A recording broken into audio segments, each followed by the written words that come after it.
Zee 24 तास एक पाऊल पुढे। पुण्यामध्ये बेदरकारपणे बस चालवून मृत्यूचं तांडव घडवणाऱ्या बस ड्रायव्हर संतोष मानेच्या विरोधातील खटल्याचा निकाल उद्या लागण्याची शक्यता आहे। संपूर्ण राज्यात खळबळ उडून देणाऱ्या या घटनेत 9 जणांचा मृत्यू झाला होता तर 27 जण जखमी झाले होते। 25 जानेवारी 2012 रोजी ही हाहाकार उडून देणारी घटना घडली होती। काय घडलं होतं नेमकं त्या दिवशी पाहूयात ग्राफिक्सच्या माध्यमातून। 25 जानेवारी 2012ला ही थरकाप उडवणारी घटना घडली होती। बस क्रमांक MH14 BT 1532 या सातारा डेपोच्या बसचा त्याने ताबा घेतला। स्वारगेट डेपोमधून मानेनं नो एंट्रीतून ही बस हडपसरकडे वळवली।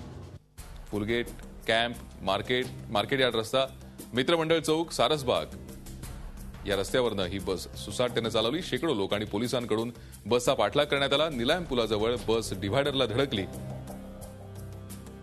आणि 14 किलोमीटर अंतरानं बसनं 9 जणांचा बळी घेतला। 27 जण जखमी झाले। खुनाचा प्रयत्न, इतरांना इजा पोहोचवणे, मालमत्तेचं नुकसान या कलमांखाली संतोष मानेवर गुन्हा दाखल आहे। मे 2012 मध्ये खटल्याच्या सुनावणीला सुरुवात झाली। जानेवारी 2013 मध्ये दोन्ही बाजूंचा युक्तिवाद पूर्ण झाला। संतोष माने हा मानसिक रुग्ण असल्याचाही युक्तिवाद करण्यात आला होता। संतोष माने खटल्यावरती आता उद्या निकालाची शक्यता आहे। झी 24 तास एक पाऊल पुढे।